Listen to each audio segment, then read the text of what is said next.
Now that the first day of summer has come and gone, our days at home have really started to slow down.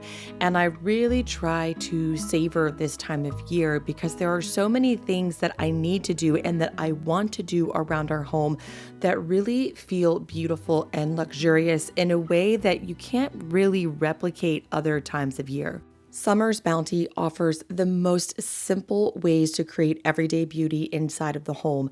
These are zinnias that I started from seed in the spring, and I have been making flower arrangements with them a few times a week. This is actually lemon basil that I have been using for filler in my arrangements. So I let it go all the way to seed in the garden, and then I take it out, and here I just stripped the basil off of it. You can eat it if you want to. Mine was just a little wilted, so I just put it in the composter.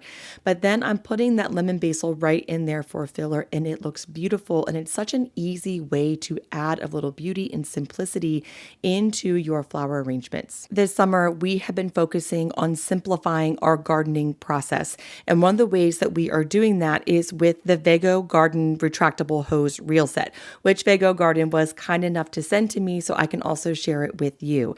But this retractable hose has really helped simplify our gardening process because the way our irrigation was set up, it's been really difficult to get water to the different parts of our yard. We live on 1/8 of an acre, and that includes the footprint of our house.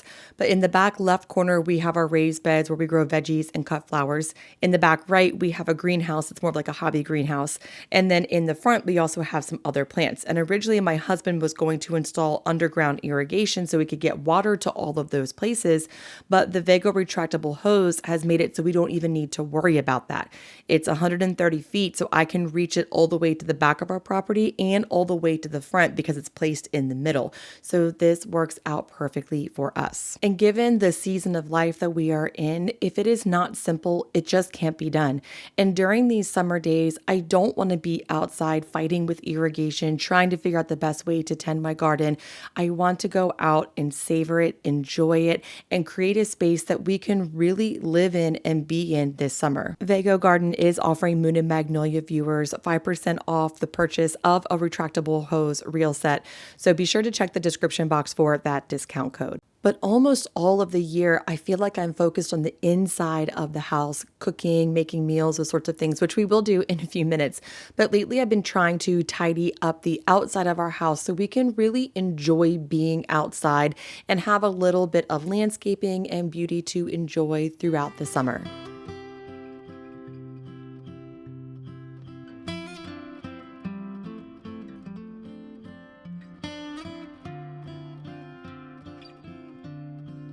But as I mentioned earlier, the tasks that I do around the house this time of year are different. So I've already harvested my garlic. In fact, I harvested it, I think about a month earlier than I normally do. It was already dying back and some of it just didn't look good. So I pulled all of it, and what was good, I put in one basket. And then what was so-so, I went ahead and peeled what I could salvage from it. Now, what I peeled was more than what I could actually get through before it went bad. So to preserve it, I'm going to ferment it. So fermentation is just the process of submerging vegetables in a brine, letting it sit to ferment and build all that beneficial lactic acid bacteria and probiotics. Over on my blog at moonandmagnolia.com, I have a couple of lacto-fermented recipes that I already have published there. Lacto-fermented peppers, onions. Oh, and I just posted a fermented salsa recipe that is delicious.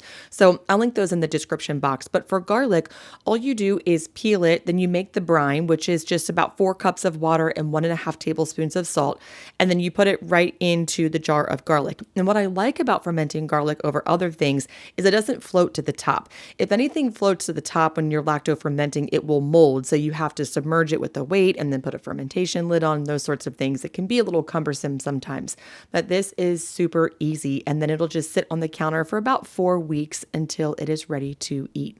Lacto-fermentation is one of the easiest ways to preserve food. It's a great way for beginners to start a food preservation journey, so I really encourage you to try it if you haven't already. Now, I know when we're talking about summer, we don't think of the slow cooker or cooking low and slow because we reserve those sorts of recipes for fall.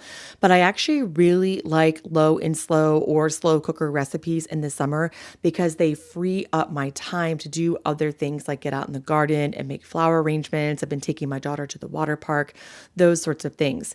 So I actually have a bunch of freeze-dried tomatoes from last year's garden that still need to be used up before I preserve tomatoes this year. So I have these jars of yellow tomatoes from our garden, and I'm just soaking them in water so they can reconstitute. And while they're doing that, I am chopping up some onions, and then that's actually a green pepper from our garden. And I'm going to use this to make a spaghetti sauce. And it's kind of funny because you don't think of spaghetti as a summer food, but the reality is spaghetti sauce is made with tons of fresh vegetables from the garden. So even though it's kind of warm and hearty, it still is a summery food. I'm really thankful that we have these freeze-dried tomatoes from last year because our tomato garden this year has not been amazing. It started off really strong and we got a lot of tomatoes in the beginning of spring, and then it kind of fizzled out, and then it's been so hot lately. I think last week or maybe 2 weeks ago, our heat index was 115 and basically everything stopped growing. So hopefully it will recover soon, but we have all these tomatoes from last year. So we're still getting all of those summery fresh flavors, but we don't have to worry about it growing in our garden right now. And that's what I like about summer so much, is that even if you don't grow your own food or if you're having gardening problems, you can go to a farmer's market. You could maybe bake a loaf of bread and trade with your neighbor for some fresh tomatoes if their garden's doing a little bit better. There's a lot of access to really beautiful and fresh food that you just can't get other times of year. For this sauce, I just browned some ground beef and seasoned it with salt and pepper, and then I threw in the reconstituted tomatoes. I ended up adding an extra jar than what I showed in the video. Some chopped onion, pepper, garlic, and then a can of tomato paste. And then I actually added in a box of chicken broth, which is a little unconventional, but I felt like it needed more liquid, and I wanted this to cook all day long, but of course I don't want it to burn. And then I added in some freeze-dried basil from last year's garden. I'll be freeze-drying this year's basil too, but I need to use the rest of this up. But adding that chicken broth makes it so this can just simmer and cook down all day. And as you can see here, after many hours, I think this simmered for like 6 or 7 hours on the stove, but it turned out delicious. Oh, and I also added in a little bit of sugar and a little bit of red wine vinegar, and that really elevated it. Now, we were home all day, so I didn't mind keeping this on the stove, but if you're going to be out and about, you can definitely make this in the slow cooker too. And actually, that's probably a better option than the stove, because the stove does make your house kind of hot and the slow cooker doesn't really put out much heat in the kitchen. So for a nice slow summer day when you are out enjoying, making spaghetti sauce in the slow cooker is a great option.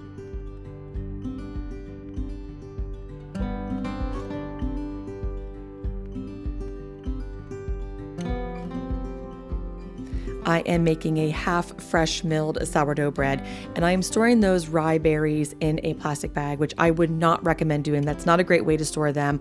I actually just didn't have room in my regular storage container for it, so I put the extra in that bag. I'm just trying to use it as fast as I can. Sometimes I make 100% fresh milled sourdough bread. Lately, we've just really been enjoying the 50-50, so it's 50% all-purpose flour and 50% fresh milled.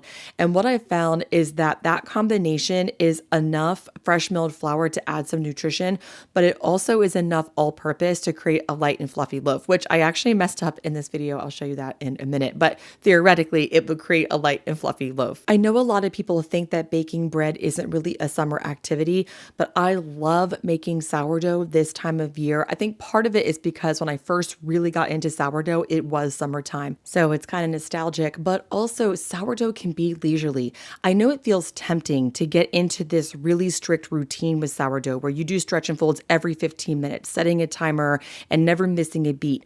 But really, sourdough can be a super leisurely process. Do the stretch and folds throughout the day when you have time, let it cold proof and bake it the next day when you have time. Now, I just threw the leftover rye flour into my sourdough starter. Anytime I have leftover fresh milled flour, I just put it right in my starter and feed it that way. I don't feed my starter all fresh milled or all purpose. I just feed it whatever I have. But let's talk about this dough for a second. So speaking of leisurely summer days, I was actually reading a book when my husband took my daughter to the trampoline park. I was just relaxing and I fell asleep. And when I woke up, my dough was like totally overproofed. It's still usable, but you can see here, I'm shaping it. It didn't really hold its shape that well. And it was so sticky. I was a little afraid that it was going to stick to the fabric in my Banneton basket. So whenever that happens, I heavily flour the Banneton basket and I also flour the top of the dough, but usually I don't flour the top of the dough. And then I stuck it in the fridge to cold proof overnight. And even though it was overproofed at this point, I guess it still had a little bit of life in it because the next morning when I took the dough out of the fridge, it had continued to rise. It was smashed on the top of the bag and then that was smashed onto the shelf above it in the refrigerator. So things just weren't going really well with this dough. So it looks good here. And I actually forgot to turn my camera on. I'm sorry. But when I scored it, the whole thing deflated. And that is a telltale sign that your dough is overproof. That happens because basically the dough has nothing left to give. So when you cut into it, it doesn't have any more strength and it just deflates. But you can see here, it still turned out fine, right? It's a little bit dense, but it's edible. And I'll show you in a minute how we still made good use of that bread.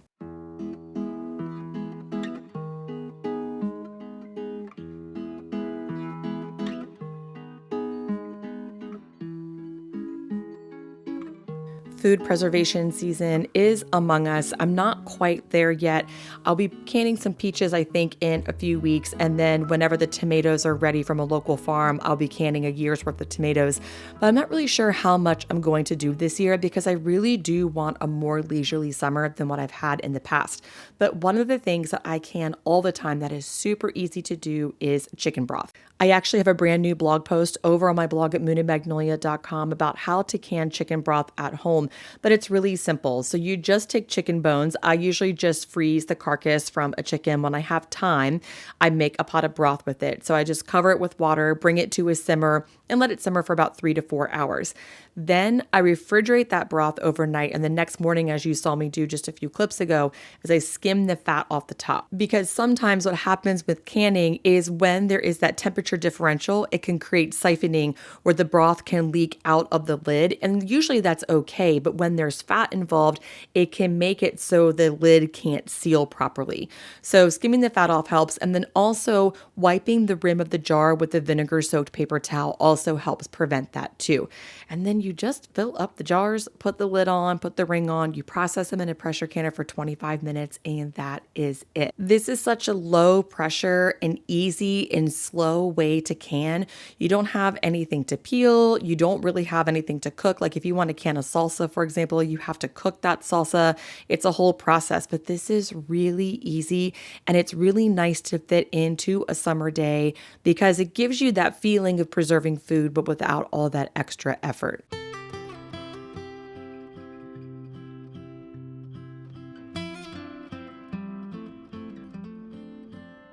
So for dinner, I am making a homemade tomato soup with some more freeze-dried tomatoes. I'll show you how to make that in a few minutes. But I want to have some of that sourdough bread, but I don't think my daughter, who's 4, will like that bread because it's overproofed. It's a little extra sour. So I'm making her her favorite fresh milled cornbread recipe. She loves this stuff. And to be honest with you, the whole family really loves it. It's delicious. You can get this recipe over my blog. I'll leave a link for that in the description box, but it calls for 1 cup of fresh milled cornmeal. So to get 1 cup of cornmeal, you'll need about 2 cups of whole kernel dent corn. So dent corn's a little bit softer, so it's good for milling. And then you'll need to mill it on the coarsest setting, then sift the flour out, and then take all those large pieces that are left in the sifter and re-mill them on the middle setting of your grain mill and sift it again. And that'll give you about a cup of cornmeal. Then for this recipe, I'm also using 1.5 cups of soft white wheat. And then this is a pretty classic cornbread recipe. It calls for, I think it's 2/3 cups of sugar, 2 teaspoons of baking powder, about 1/3 of a cup of melted butter, an egg, and a cup of milk. Oh, and of course a pinch of salt. And then you just put it in a buttered pan and bake it for about 30 to 35 minutes. Every time I make this, mine's done right around the 33-minute mark. Now, for those large bits that are left over from making the cornmeal, I put those in the freezer and then I save them to make grits with. Once you run them through the mill the second time, they are the perfect size for Southern cheese grits.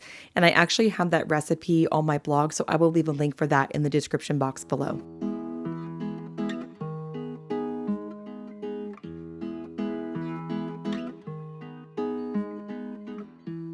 Again, I know soup doesn't sound like a summer food, but tomato soup made with summer tomatoes is absolutely delicious. And because I still have some of those freeze-dried tomatoes, I am making a tomato soup with freeze-dried tomatoes, which is one of my favorite things to do with freeze-dried tomatoes. It's really easy and it's also very fast. So you just take those freeze-dried tomatoes, put them in a pot. You don't even have to worry about reconstituting them. I just add in 1 jar of water and then 1 jar of chicken broth. And then usually I throw in some sauteed onions. I didn't feel like doing it this time. And I have to say, I think it actually tasted better this way. And then I'm just throwing in a little bit of salt and pepper, some freeze-dried basil, and letting it simmer. This soup is ready really quickly, so it doesn't really embody the slowness of the season that I'm really trying to cultivate, but it does capture the flavors of the season. And on those summer days when I don't have a whole lot of time, what I really like to do is bring in all the flavors of the season. So highlighting things like tomatoes and basil, it just captures it, even if it's just for a moment. Now here's this bread. So this bread ended up being too sour because it overproofed and it had that whole grain in it. So anytime you make sourdough with whole grain, it's a little more sour. And then if it proves too long, it gets even more sour. So I did what you would do to anything that you want to taste better. I put some cheese on it. So we are having some sort of version of a grilled cheese and tomato soup. Once the soup cooked down, I just blended it with an immersion blender, added in a little bit of milk. You could use heavy cream if that's what you have, and some Parmesan cheese. And then I served it up with this fresh milled sourdough bread with a little bit of cheese. And this was a super simple and delicious dinner that captured the flavors and the feelings of summer that I want to hold on to for just a little bit longer. I hope you and your family are having a beautiful and slow summer, and I'll see you again next time.